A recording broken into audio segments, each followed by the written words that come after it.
ayah dan ibu menyerahkan Atikah kepada Hatim. Hatim, jika satu hari Atikah melakukan kesilapan, bimbinglah dia dengan penuh hikmah. Jika dia lemah, kuatkan dia. Jika dia bersedih, tenangkan dia. Jika dia berjaya, raihkan dia.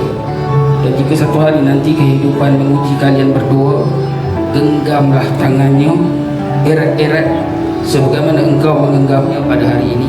Apabila suatu hari nanti ayah dan ibu sudah tiada, biarlah kasih sayang yang kami curahkan kepadanya terus hidup melalui diri.